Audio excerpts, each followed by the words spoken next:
So in this segment, we're going to be talking about James Dyson, Singaporean businessman, or I should say, a few years ago he went from being a British businessman to being a Singaporean one, since his business's headquarters is located in Singapore. He's claiming that Brexit has given him freedom. So this guy, absolute fraud. The one thing that frustrated me most about Dyson wasn't that he wanted Brexit to happen because he wanted Brexit to happen, and that he was moving his company, or sort of most of his company, to Singapore, um, despite the fact that Singapore at that point did have a trade deal with the EU. I just couldn't figure out his end game. I couldn't figure out why he wanted Brexit, and that's the thing that's still frustrating me now. If anyone does have any theories about why Dyson pushed for Brexit, let me know in the comments, because he's genuinely a puzzle. Because, maybe he believes in the idea that Britain can be greater than it is, and that kind of weird nostalgia. He is in his 70s, so he has lived a long time. But yeah, a very strange character. He says, "We've gotten our freedom back. We can make trade agreements with other countries outside of Europe, and we can employ people from around the world. A, we could already employ people from around the world, and B, the trade deals that we've struck with other countries aren't as good as the ones we had with the EU. So why? What are you talking about?" He says, "We're a British company, you're a Singaporean company, that's where your headquarters are. I put a lot into this country, and to be fair, the country put a lot into you. So, it's rubbish what he's saying here. I can't make things in the UK, bring all the components from the Far East here, assemble them here, and then send them back to the Far East. I mean, to be fair, you could have made the components here, but it would have cost you a lot more to do that. The reason he's moved to Singapore is because of cost. Let's not get it twisted now. It's because they have lower tax and lower regulations in Singapore, lower working standards. That's why he's moved over there."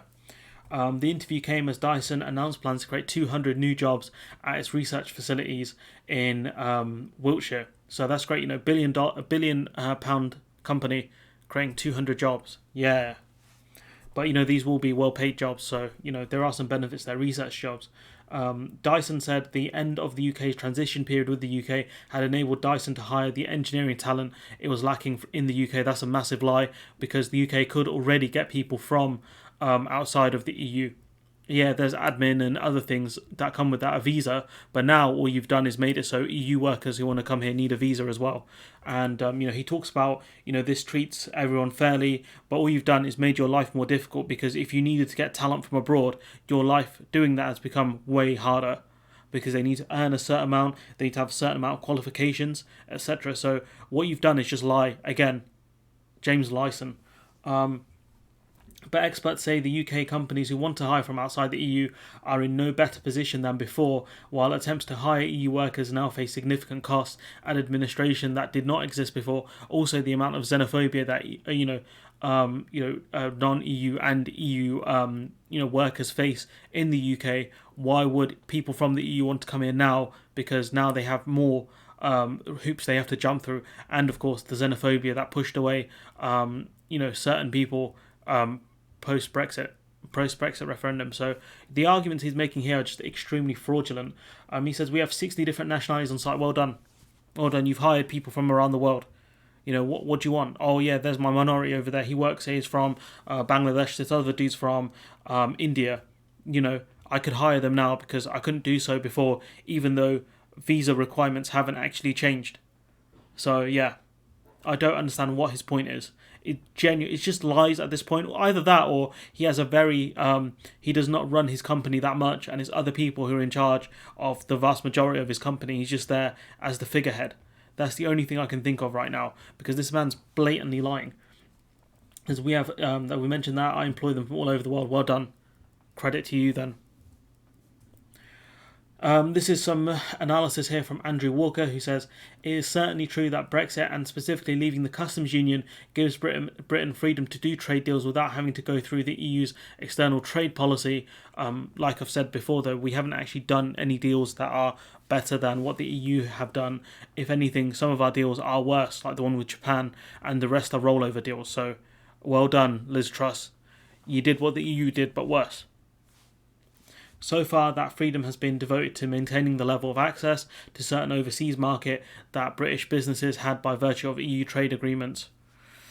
So yeah, well done. You've kept most of what we had before.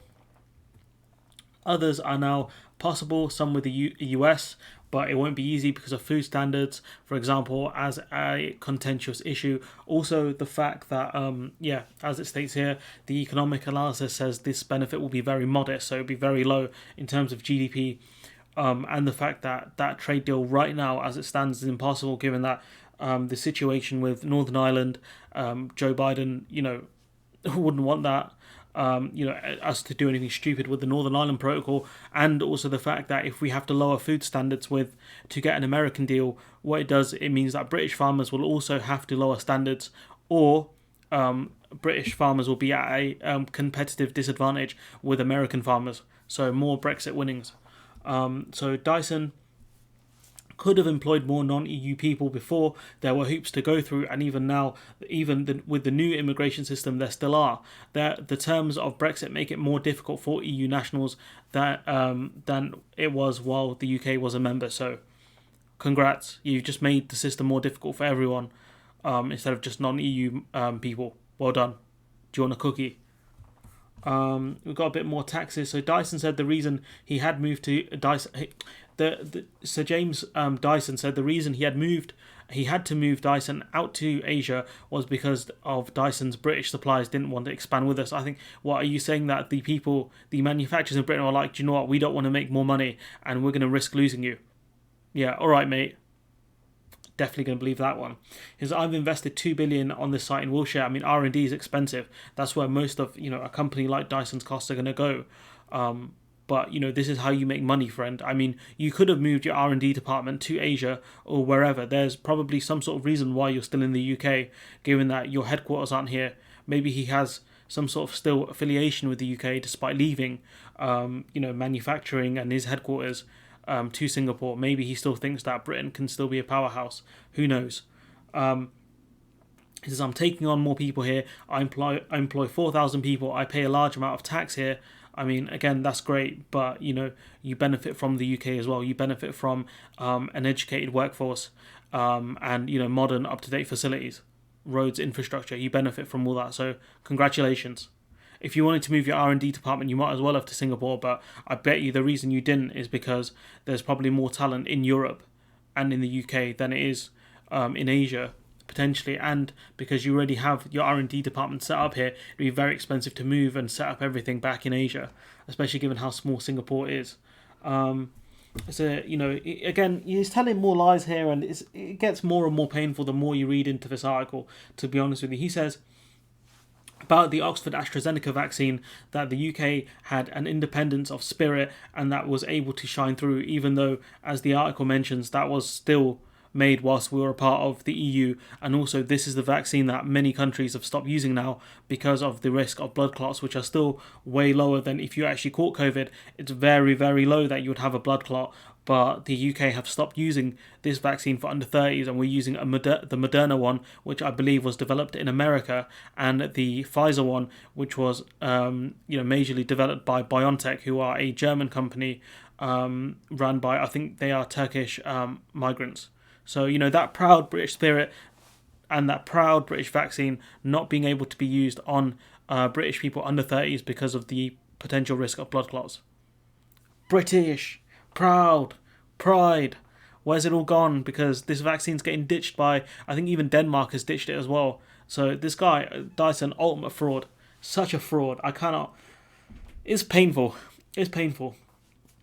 Is we had to develop our own. We didn't have to develop our own. We chose to, and it was a good decision given that how beneficial the AZ vaccine is, given its cost, given how much lower it costs compared to other vaccines, and the fact that it's easier to storage. It was a world record beating vaccine. I don't think it was that fast compared to the other ones. Produced in record time, and that's because we produced it. I mean, that's not true either. So, it wasn't because Britain produced it, it's because, yes, we had Oxford, a top-tier university, but the other vaccines weren't that far behind. So, again, I don't understand what this man is talking about. It's genuinely just lie after lie. Like, they needed way more fact checking in this article. Dyson goes on to say that Asia was the fastest growing market in the world, and that it's very important to Dyson for Dyson to have its presence there. Again, you didn't have to move your HQ to do that. He says it would be arrogant to think that we could design and develop products for Asia and Britain. He said we can develop technology, but understanding what Asians want and what works in that market, we have to be there. I mean, you're talking about Asia like it's one homogenous group. Like, Asia is extremely diverse, and there are many different types of people, many different incomes of people, and very different cultures when it comes to things. So, saying, oh yeah, we have to be in Asia because we have to know what Asians want, but Asia is that diverse that just the act of moving to Singapore will not tell you what the vast majority of Asian people want when it comes to a goddamn vacuum cleaner and heaters. Like, the pain I feel reading this article is unreal. And he goes, we need to be immersed in it. Again, you didn't need to move your HQ to do that. And surely, if you want to be immersed in Asian culture, you'd move your R&D department over there so they can easily get access to people in Asia who apparently want some sort of different magical kind of Hoover compared to the Hoovers we have in the UK. Because that's why you have to be immersed over there, right? Because what Asian people want in a vacuum cleaner is vastly different to what British people want in a vacuum cleaner. Clearly, Asian people don't want it just to, hoover up dust and rubbish. They want it for other purposes. Like, the fraudulence in this article, man. But there's more, my friends. Because of the pandemic, Dyson cut 600 jobs in the UK. He cares so much about the UK. He cut 600 jobs whilst only cutting 300 jobs worldwide. So clearly he cares that much about Britain. He decided to cut jobs here. Despite the fact that this man's a billionaire, he could afford to keep these people on. He chose not to. And we go to our final piece, which is from 2019, which talks more in detail about why Dyson moved. So this is Jim Rowan, who's chief executive for Dyson, said the move from Wiltshire to Singapore had nothing to do with Brexit, but was about future-proofing the business because he thinks most of the business will come from Asia rather than from the UK, which makes sense. But at the same time, he didn't have to move the HQ. This is the point I'm going to keep mentioning because that's the truth. The reason why he moved was for tax reasons. Dyson promised a £1.5 billion investment in the UK. I don't know if that actually happened. And Cameron described the company as a great British success story, now a great Singaporean success story. Layla Moran, a Liberal Democrat MP, said this is staggering hypocrisy for Brexit-backing businessman James Dyson. It is utterly unbelievable that the business face of Brexit is moving yet another part of his business out of the UK, specifically the headquarters. Dyson can say what he wants, but he's ditching Britain. This can only be seen as a vote of no confidence in the idea of Brexit Britain. And it's true that if he genuinely thought that Britain was going to be some sort of superpower, he would definitely have kept some aspect of manufacturing here in order to keep that foothold within Britain, because you do have rules of origins within trade deals. So again, this man, massive fraud. The corporation tax rate in Singapore is 17%. I think it's slightly higher now, but they do have a marginal tax rate, so you only pay taxes above a certain amount of income, compared to 19% in the UK, which are corporation tax rate should be going up soon, potentially as well. Also, the fact that there is no capital gains tax, no capital gains or inheritance tax in Singapore. So any revenue or income he makes from shares will not be taxed. That would be a lot of his income, I'd assume. From shares, that's not going to be taxed in Singapore. Whilst the inheritance tax in the UK is charged at 40% on anything above £450,000. So it's clear that he's concerned that when he dies, he won't be able to pass that money on to potentially his family or whatever else. It would be taxed at a very high amount, considering that he's a billionaire, and this is another reason why he's moved to Singapore, to avoid inheritance tax. The man believes so much in Britain that he's avoiding taxes in this country by moving his headquarters and his residency to Singapore. That's how much he believes in Britain. So Rowan said Dyson will continue paying tax in the UK. Obviously that's true, considering that his R&D department is here. The Wayborn Group, through which Dyson holds his business interests, including Dyson plc, paid £185 million of tax in 2017, according to accounts filed at Companies House, which is obviously a lot of money, but at the same time he's going to keep, I think, moving his parts of his business out to Singapore and other places for those lower tax benefits. Dyson, which reported record annual profits of £1.1 billion. So out of that record profit, he only paid £185 million. So it's not that much compared to how much money he made. Dyson has also announced plans to build a new electric vehicle plant in the city-state of Singapore, which further shows that he's further committing himself to Singapore over the UK. Dyson announced, so this is about the spending more money in the UK. Dyson's announcement comes shortly after Singapore and the EU agreed a landmark free trade deal agreement. So he can talk about keeping R&D and whatever in the UK, but his major move to Singapore came as the EU agreed a free trade agreement with Singapore. That's the main reason he moved out there. He fully moved out there, not just because of the low tax, but because the EU have signed a deal with Singapore. So isn't it funny that a man who advocated for Brexit is moving to a country which has a deal with the EU, especially since Sir James Dyson told ministers to walk away from the EU without a deal, arguing that European firms would want to sell their goods in Britain rather than lose their market access. How's that happened? How is that now, James Dyson? Because they ain't running nowhere. The German car makers, the French wine manufacturers, the Italian extra virgin olive oil manufacturers, the Greek Greek yogurt makers, they're not running. They ain't running here, huh? They're happy. Maybe they've lost some business with the UK, but they have 26 other countries to do deals with, not to mention their own country, 27. So they're not running anywhere. They're not running here, my friend, are they? Absolute fraud, Dyson.